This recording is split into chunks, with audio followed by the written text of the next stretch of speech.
नमस्ते दोस्तों, welcome back to corporate खिचड़ी।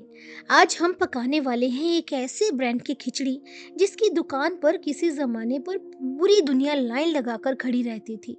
एक ऐसी ब्रांड जिसके पूरे प्लेनेट पर 9000 से ज़्यादा स्टोर्स थे और उनकी वैल्यूएशन अराउंड $5 बिलियन से भी ऊपर थी। बट गेस व्हाट, आज इस ब्रांड का पूरी दुनिया में सिर्फ एक ही स्टोर बचा है, वो भी यूएसए में, जो अब एक टूरिस्ट स्पॉट बन चुका है। हम बात कर रहे हैं ब्लॉकबस्टर की, एक ऐसी कंपनी जो धंधे की किंग थी, पर उन्होंने कॉरपोरेट हिस्ट्री की एक ऐसी भयानक गलती की जिसने उनके इतिहास को पन्नों में दफन कर दिया। तो चलिए देखते हैं क्या थी ब्लॉकबस्टर की कहानी। स्टोरी शुरू होती है साल 1985 में। डेविड कुक नाम के एक बंदे ने टेक्सास में पहला ब्लॉकबस्टर स्टोर खोला। उस जमाने में अगर आपको भी बैठकर मूवी देखनी होती थी तो आप लोकल वीडियो पार्लर जाते थे, जो आमतौर पर छोटे, अंधेरे और लिमिटेड मूवीज वाले होते थे। ब्लॉकबस्टर ने आते ही पूरा गेम बदल दिया। उनके स्टोर्स बड़े थे, ब्राइट थे और उनके पास हजारों मूवीज का स्टॉक था। तो बॉस, उनका बिजनेस मॉडल इतना हिट हुआ कि हर 17 घंटे में एक नया ब्लॉकबस्टर स्टोर खुल रहा था। लोग वीकेंड पर चिप्स और कोल्ड ड्रिंक लेकर ब्लॉकबस्टर जाते, पसंद की वीएचएस टेप रेंट पर लेते और मजे से मूवी देखते। उनका धंधा इतना सॉलिड चल रहा था कि लगता था इनको कोई टच भी नहीं कर सकता। उनकी कमाई का एक बड़ा हिस्सा पता है कहाँ से आता था? लेट फीस से। अगर आपने मूवी वापस करने में एक दिन की भी देरी की तो ब्लॉकबस्टर आपसे भारी फाइन लेता था, और यही लेट फी उनके लिए सबसे बड़ा वरदान बन गई और बाद में सबसे बड़ा अभिशाप भी। पाती है इस कहानी की सबसे बड़ी गलती, जिसे कॉर्पोरेट जगत में द अल्टीमेट ब्लाइंड स्पॉट कहते हैं। साल 1997 में एक बंदे को अपोलो 13 मूवी लेट वापस करने पर $40 की लेट फीस देनी पड़ी। उस बंदे को इतना गुस्सा आया कि उसने एक नई कंपनी शुरू कर दी जिसका नाम था नेटफ्लिक्स। नेटफ्लिक्स ने आखिर क्या किया?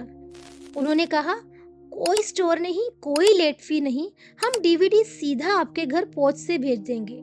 शुरुआत में ब्लॉकबस्टर ने नेटफ्लिक्स को एक छोटा सा कीड़ा समझा। उन्होंने सोचा, अरे इनकी क्या ही औकात। और फिर आया साल 2000। नेटफ्लिक्स का फाउंडर रीड हेस्टिंग्स खुद ब्लॉकबस्टर के सीईओ के पास गए और फिर एक ऑफर दे डाला कि आप हमें $50 मिलियन में खरीद लो और हम आपका ऑनलाइन बिजनेस संभाल लेंगे। पता है ब्लॉकबस्टर के सीईओ ने क्या किया? वो उन पर हंस पड़े। उन्होंने ऑफर को लात मार दी। उन्हें लगा कि ऑनलाइन तो सब बकवास है, लोग हमेशा स्टोर पर आकर ही मूवी लेंगे। ये उनकी एरोगेंस यानी घमंड था। पर दोस्तों, वक्त बदलते देर नहीं लगती। 2000 के दशक में इंटरनेट फास्ट होने लगा। नेटफ्लिक्स ने पूरा गियर बदला और डीवीडी से शिफ्ट होकर ऑनलाइन स्ट्रीमिंग शुरू कर दी। अब लोग घर बैठे एक क्लिक पर हजारों मूवीज देख सकते थे।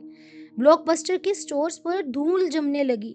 जब तक ब्लॉकबस्टर को होश आया और उन्होंने अपनी स्ट्रीमिंग सर्विस शुरू करने की कोशिश की, तब तक काफी देर हो ही चुकी थी। साल 2010 में ब्लॉकबस्टर ने ऑफिशियली अपने आप को बैंकरप्ट डिक्लेयर कर दिया। जिस कंपनी ने $50 मिलियन के नेटफ्लिक्स को कचरा समझा था, आज वही नेटफ्लिक्स अरबों डॉलर का एम्पायर बन चुका है और ब्लॉकबस्टर का तो सिर्फ नाम ही बचा है। तो इस पूरी खिचड़ी से हमें क्या सीख मिलती है? गलती ब्लॉकबस्टर ने यह की कि उन्होंने नेटफ्लिक्स को नहीं खरीदा। सबसे बड़ी गलती ये थी कि उन्होंने अपने कस्टमर के पेन पॉइंट यानी कि इस लेट फी और बदलते वक्त को इग्नोर किया। बिजनेस में अगर आप वक्त के साथ खुद को ट्रांसफॉर्म नहीं करोगे तो कोई नया स्टार्टअप आएगा और आपको रिप्लेस कर ही देगा। आपको क्या लगता है कि आजकल के टाइम पे ऐसी कौन सी ब्रांड है जो ब्लॉकबस्टर जैसी गलती कर रही है? सो कमेंट सेक्शन में अपनी राय ज़रूर बताइए। कॉर्पोरेट लाइफ के ऐसे ही क्रेजी केस स्टडीज़ और इंसाइट्स के लिए सब्सक्राइब कीजिए कॉर्पोरेट खिचड़ी को। अगले वीडियो में मिलेंगे एक नई कहानी के साथ। तब तक के लिए टेक केयर और खिचड़ी पकाते रहिए।